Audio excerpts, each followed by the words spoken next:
no šī te koka varētu uztaisīt divas abras, lai viņi dabūtu uz pusēm divi veidi. Agrāk to noteikti darīja ar ķīļiem, arī tagad to varētu izdarīt ar ķīļiem, bet, lai panāktu uzreiz gludāku virsmu, pārzāģēsim motorzāģi pušu. Ir smilšaina miza, jānoņem nost, lai ķēdi nebojāt.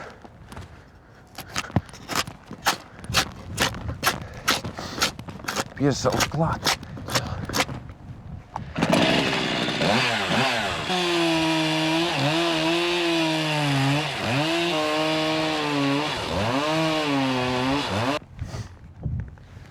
Palīdzēsim ātrāk viņam pāriet pušu.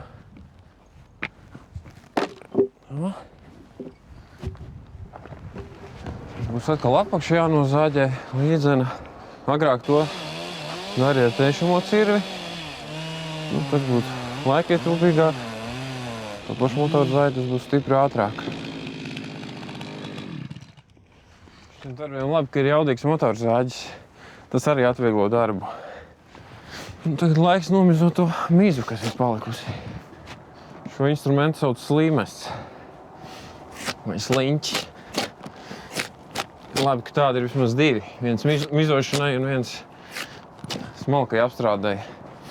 Tāpēc, kad mizojamo slīmestu nekad nevar uzturēt pietiekami asu, jo mizā vienmēr kādas smiltis un kaut kādi abrazīvi graudiņi.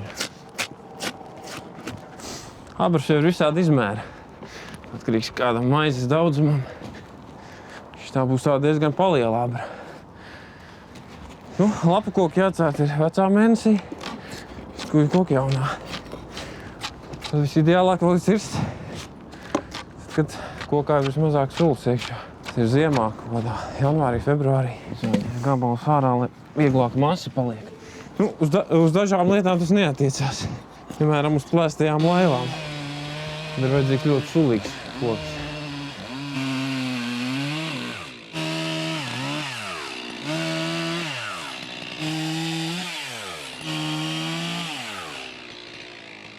Tagad arī jāizņem būs lielā masa no iekšas, lai tas klucis paliek vieglāks, lai vieglāk cilāt. Zaģēt iekšas gan jāuzmanās, lai neizzaģēt cauri. Ja tev arī ārējā forma nav līdz galam piedzīta, jāņem arī tas vērā.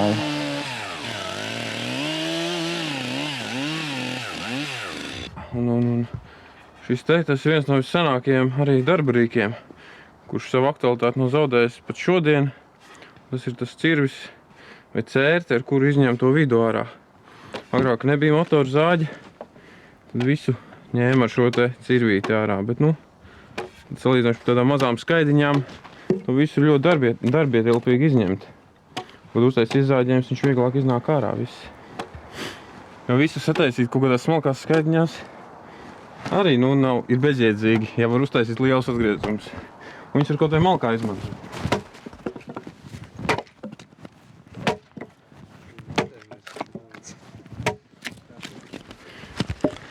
Ir jāatstāj virsmērs, ja gadījumā ar cirvi iecērt, lai nebūtu tās sekas tik letālas, jo šeit var viegli piezāģēt to tīro formu.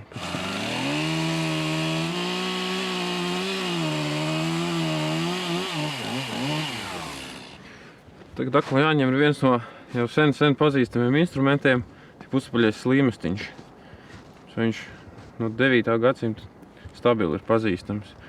Un šodien ir arī ļoti svarīgs instruments, ar kuru var visādas masas izņemt ārā. Un arī šai abrē var galā apstrādi labi veikt no iekšpuses. Beidās ir tāds rokas.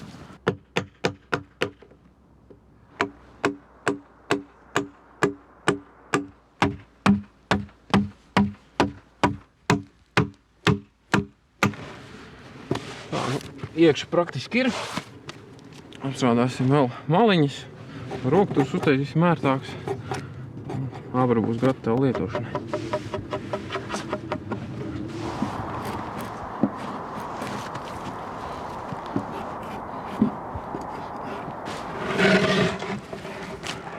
Gatavs.